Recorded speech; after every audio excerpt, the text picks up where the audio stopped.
Hello, you wonderful people. So for today's video, I'm going to talk about this whole interesting conversation that's come up because of Joker's success. Obviously, there's been talk that obviously like Warner Brothers was very wary to like put out Joker because it's like, I don't know about this, and it's kind of turned into the huge success that it is. Obviously, different people feel different ways about the movie. You either like it, you don't, which is like, I mean, everyone's entitled to their own opinion about the whole situation, but regardless, it's become this juggernaut of success. So that has begged the question, well, does that mean Warner Brothers might start leaning into the fact is that we might start getting more like character study movies like this for their villains? Like obviously some names I've heard some people throw out there is like Mr. Freeze, for example, maybe even doing like a Riddler movie, which is interesting considering the fact this with the whole The Batman situation.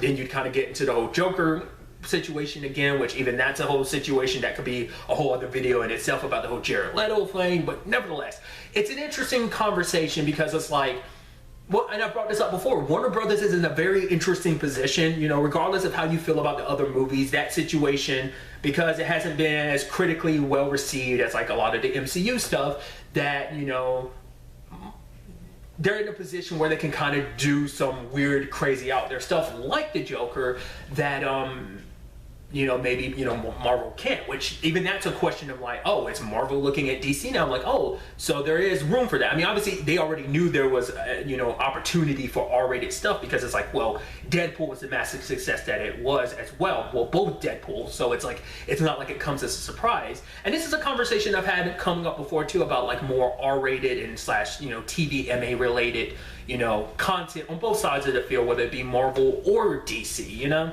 I mean, because DC has started dipping its toes, obviously, in that. I mean, most recently, obviously, it's like, you know, Watchmen coming back as a TV show, which obviously it's gaining, a lot of people are really kind of down for that. So, but obviously, I think that, you know, that's kind of in a different lane to a certain extent. I'm talking more specifically about the more well-known properties that would typically fall under the category of like a more PG-13 and stuff like that. Like, you know, look at DC Universe, whether it be like Titans, Doom Patrol, or Swamp Thing.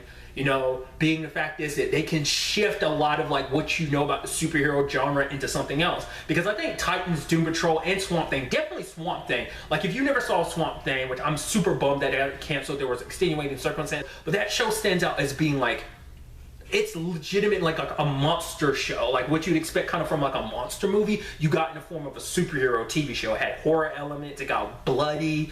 It was kind of interesting because I'm not that familiar with Swamp. You know, DC's able to kind of, you know, stretch and do crazy stuff like that. You know, because I talked about the fact is everything that's the DCEU plus everything they can do with the Arrowverse. Like, I think Warner Brothers is in an interesting position where they can flex a little bit in many different avenues, you know, so like I said, it presents an opportunity, you know, to kind of do stuff. Because obviously there's a whole talk about the Black Adam movie, you know, which that would be a villain movie. I mean, they might not go the full R, but, you know, it could present them with the opportunity to, you know, maybe push some boundaries in certain regards. But like I said, it's just interesting to see that. I think going forward, you know, like I said, Joker's success of what this means, what Warner Brothers is willing to do now. Like, oh, so you know, we put the right people behind the right project. Even if we go the more mature route, we can do what everyone's kind of labeling as Elseworlds things, which depends on how they end up handling this Joker stuff. Will that eventually be folded into the DCEU? That's a whole conversation that's happened before. It's a standalone movie, but there's talks about a sequel from like even Joaquin Phoenix is kind of like, oh, I'd be kind of down for a sequel. Same thing for Todd Phillips and everything. So there's conversations upon conversations that have to be had about this whole thing, but it's just a very fascinating, you know, circumstance. You know, I think, like I said, I had this conversation before about like, should there be more mature TV shows? And that's the whole thing of like, you know, you can keep your PG-13. I mean, that's the thing. Are you going to keep your more R-rated stuff purely for villains, where you can like really dive into these characters and kind of give them room to breathe and flex in a very compelling story, and or your superhero stuff just be PG-13, which that could be kind of an interesting take on the situation, keeping your heroes PG-13 and your villains R-rated, because it could be like, you know, it kind of represents how heroes don't cross certain lines. So you can get like a PG-13 superhero movie of kind of representing the light, but then you get the villains where you get these heartbreaking, like very, like, it's like you take, you know, Mr. Freeze's story. If you're unfamiliar with Mr. Freeze's story, it's super tragic. Him and Nora's whole situation. I could definitely see you like doing that, but the difference is like Joker was very grounded. You definitely heavily would have to lead into like the science fictional angles for like for a Mr. Freeze movie. Riddler you can do very grounded, and that could definitely like be like a psychological thriller if you really want to lean into it, because that character can be taken to many dark places. And I've liked different iterations. One that always sticks out to my head is what they did with the character in the Telltale Batman game in season 2. I want to give major credit to Jay Washington. I want to say it was either Movie Talk or Collider Live, I don't remember, but he threw out Zatanna as being a character that you could do something with. I was like, dude, that's so good. Because Zatanna hasn't really popped up too much live action wise. She was played by, isn't it Serena Swan in a couple episodes of Smallville, but that's the only live action iterations of her character that I'm aware of.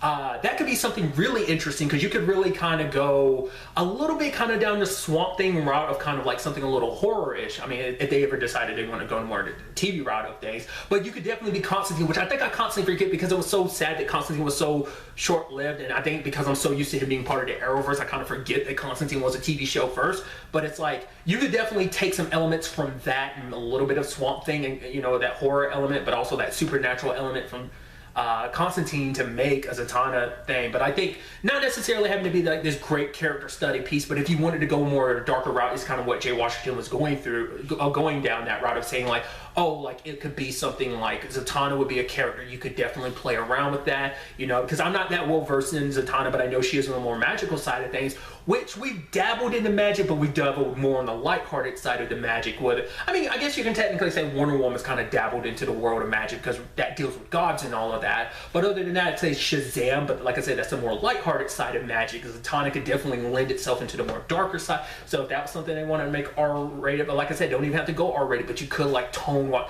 Well, no, because there's a whole well, it would have to be R-rated, because if you kept it PG-13, because obviously people turned away from the whole darker angle to the PG-13 movies. Now that I'm, you know, kind of remembering and thinking about it, which I was fine with, but at the same time, it's like, well, maybe that's just because of that particular direction they were going, depending on the character and the stories you were telling. A darker tone, even for PG-13, could be fine. You don't have to go like full Joker level character study type of thing. I don't know. It's an interesting conversation to have about what Joker means, not just for, you know, superhero movies on the, you know, and you know, it's also what it means for villain movies, what it means for DC, what it means for Marvel. I mean, even what it means for just Hollywood in general is kind of interesting, because some people are like, we actually think about it, yeah, it's a decent sized budget movie, but it was only like apparently like just the budget of the movie itself, no promotion and stuff like that, was basically around 70 million.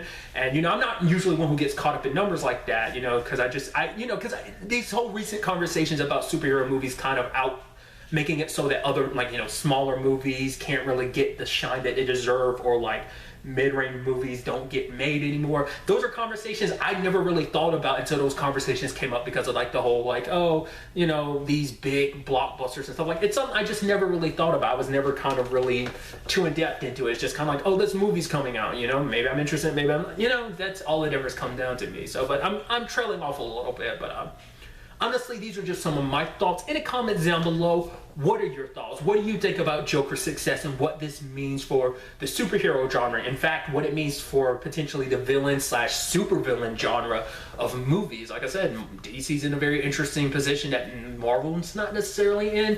You know, like I said, this is a whole conversation I've had in myself. There's even the whole like Birds of Prey movie. You have Harley Quinn playing more the role of an anti-hero, surrounded by some heroes and some villains. Because I'm curious what route they're going to go down with like the rest of the characters, like Black Canary, Huntress, Montoya, like where their like moral compass ends. Are they more hero? Are they more villain? Are they middle of the road, just depending on the circumstances? You know, that's what makes me excited about that too. To see, you know, what, you know, all this means going forward for like Birds of Prey, as well as other properties like that, like a potential Gotham Sirens thing, if they ever do continue down this route and decide that they want to do that, you know. So either way, like I said, let me know your thoughts in the comments down below. Really, that's all I want to talk about. Until next time we meet, be happy, be safe, live life to the fullest, and enjoy it. Good day and goodbye.